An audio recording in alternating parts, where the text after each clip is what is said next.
back on the streets of America. Murderers, rapists, does it make any sense? Outraged victims demand answers.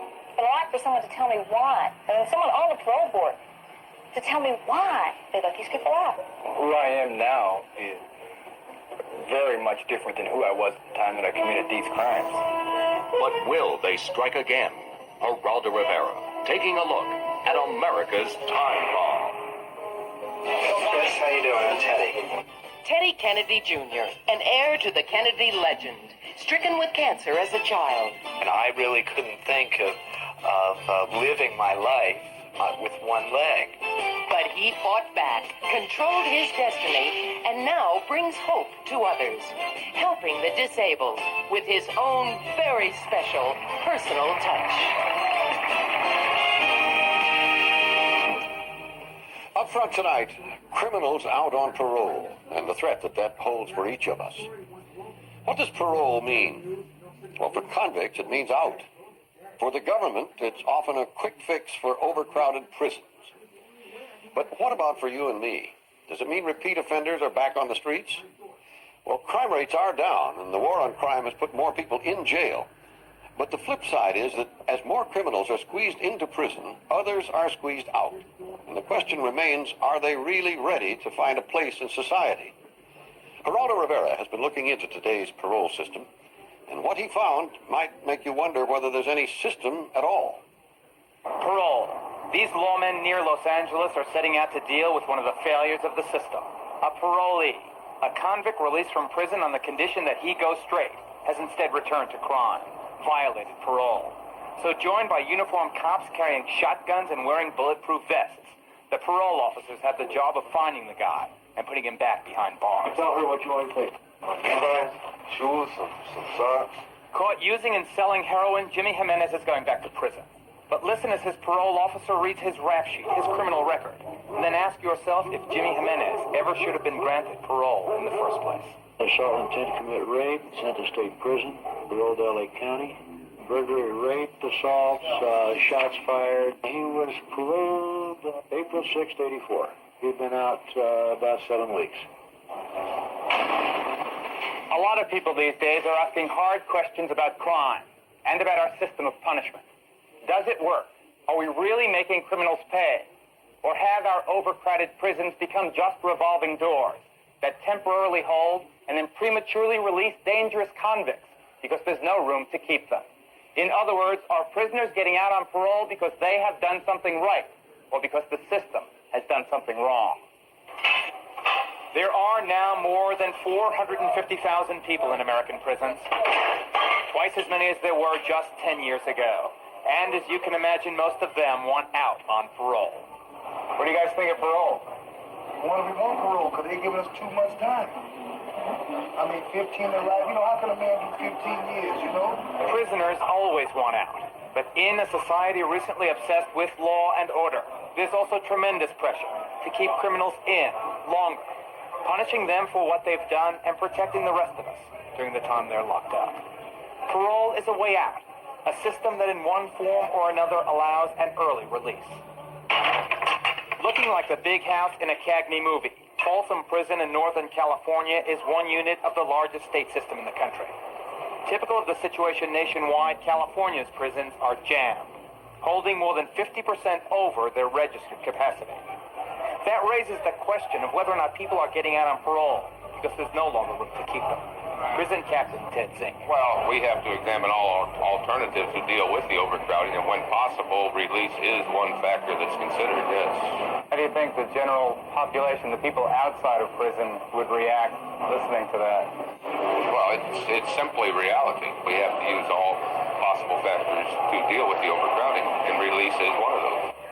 I would like to know why. I mean, I know there's no sense in it, but I'd like for someone to tell me why. I mean, someone on the parole board to tell me why they let these people out. I'd like an answer.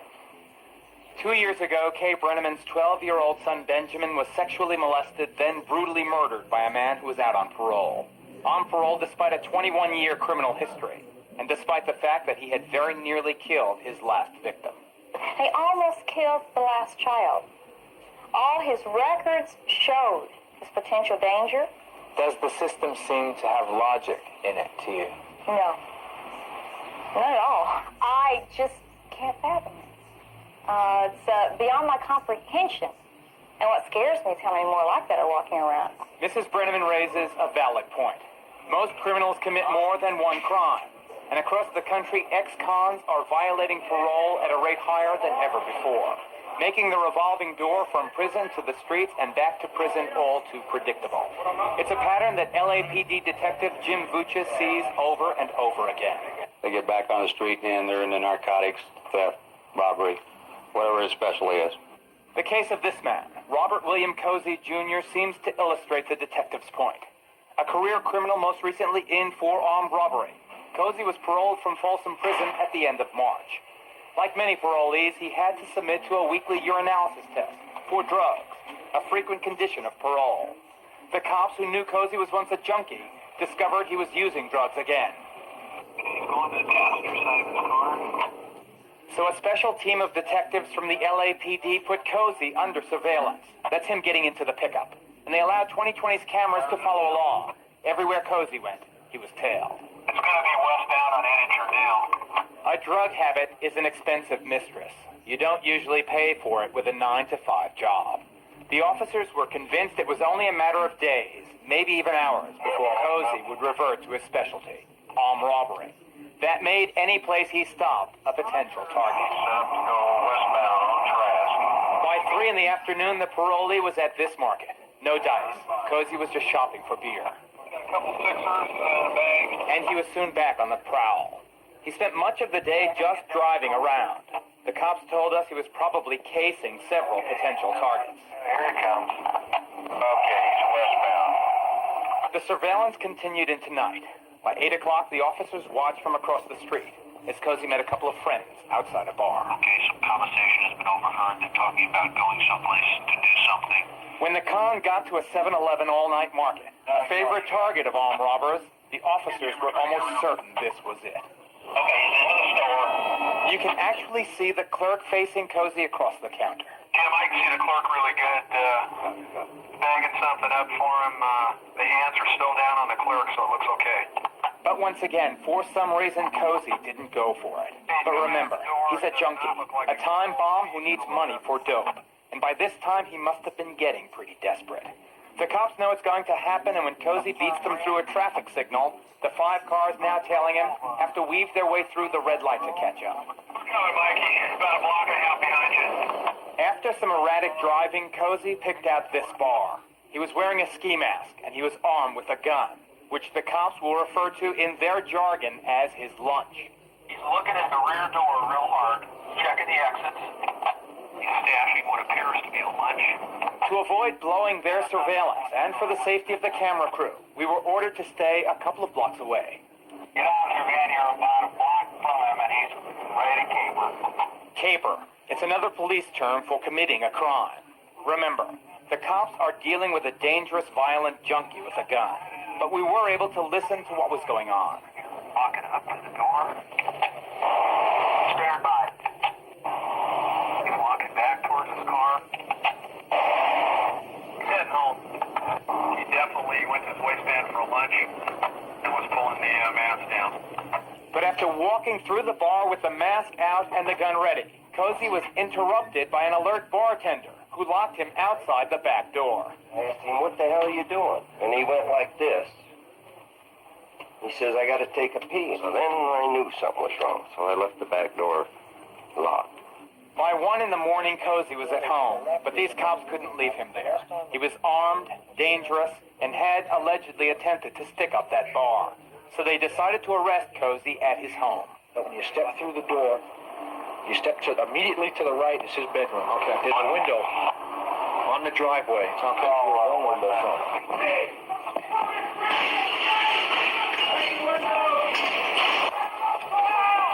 Okay.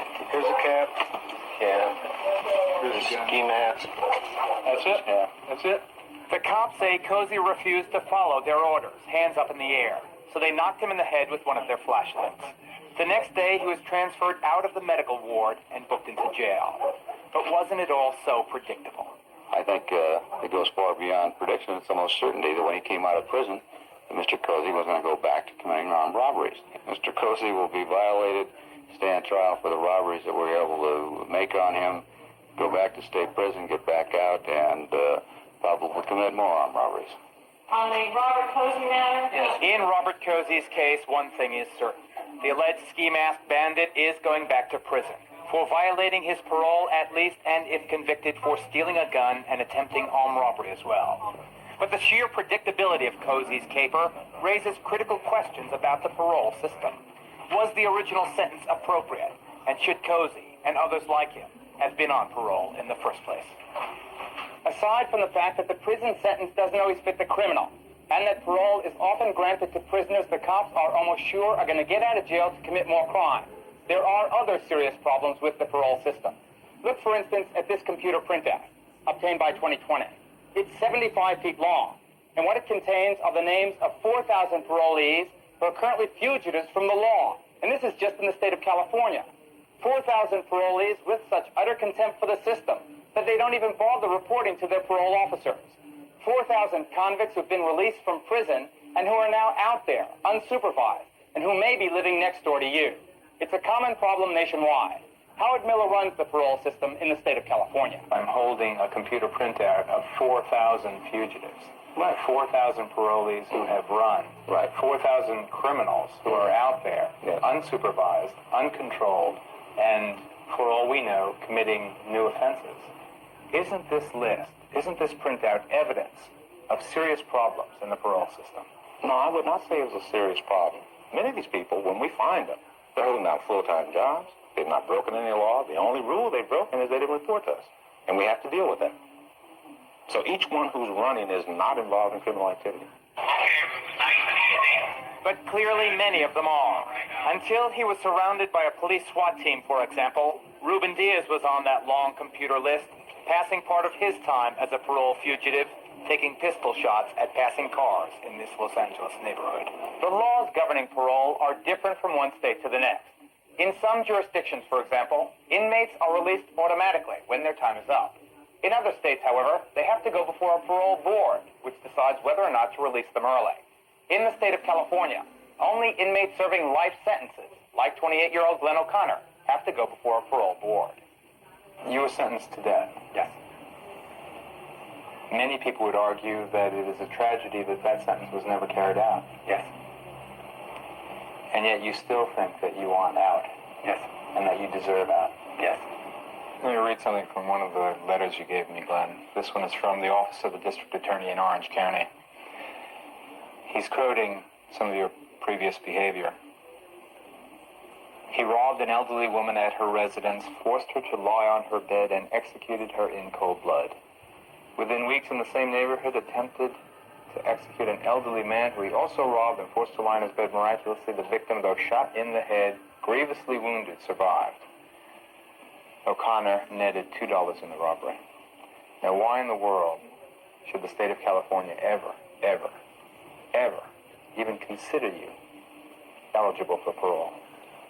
Well, who I am now is very much different than who I was at the time that I committed these crimes.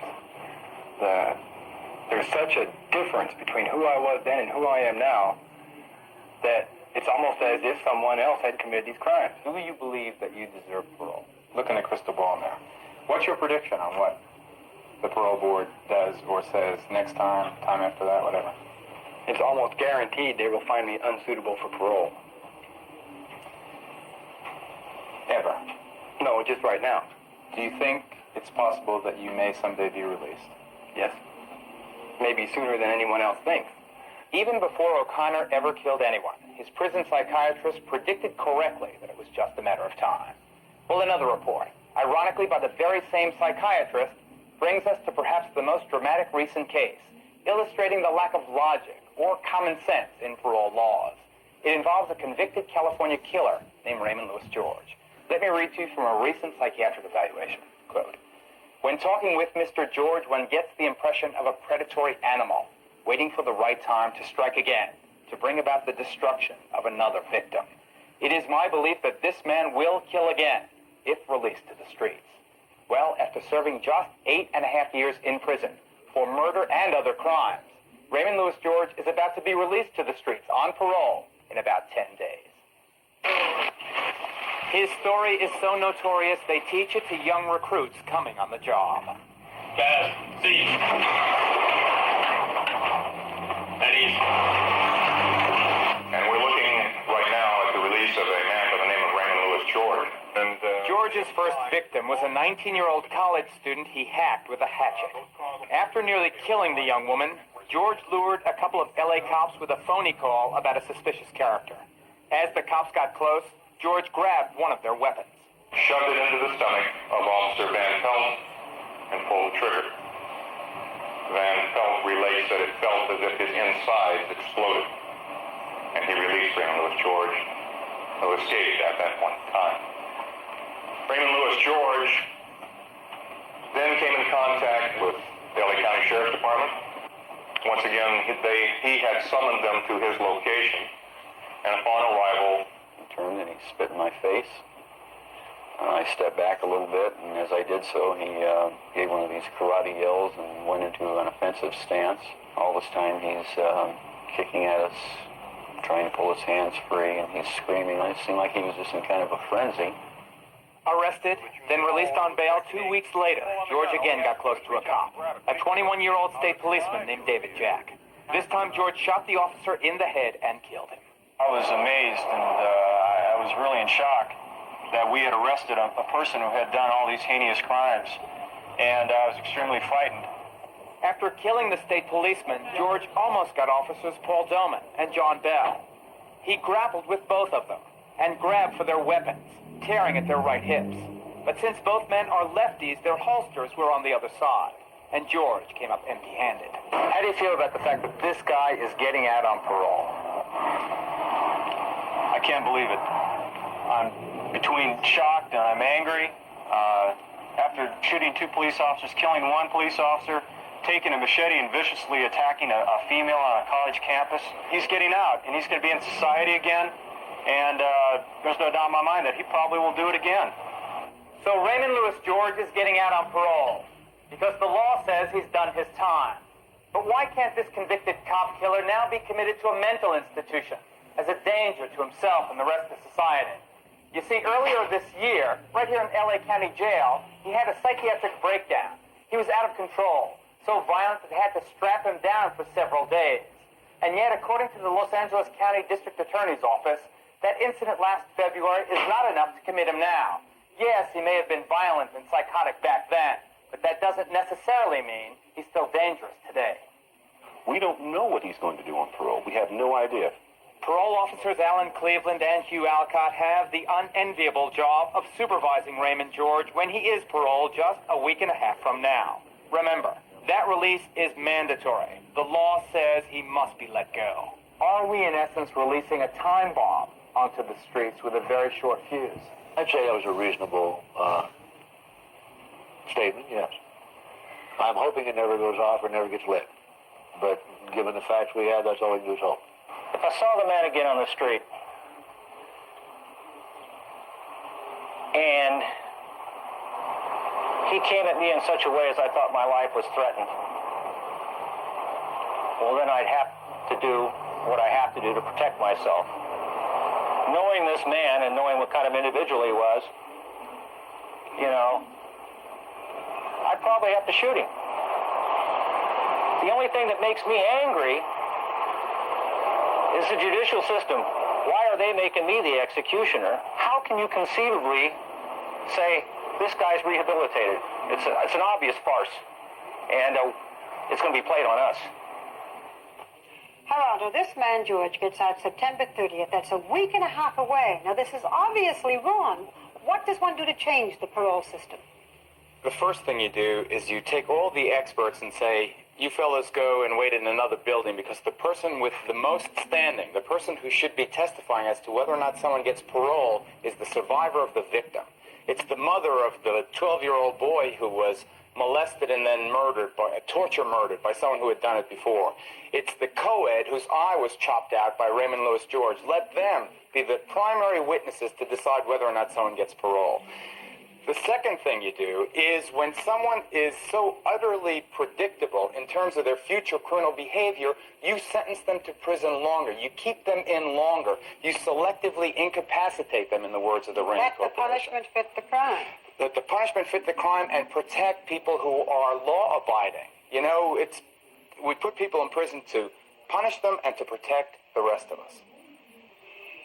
Thank you, Gerardo. We'll see if there are any changes. It certainly is complicated and complex and a desperate situation as it stands now. Hugh? Thank you, Barbara. And Geraldo.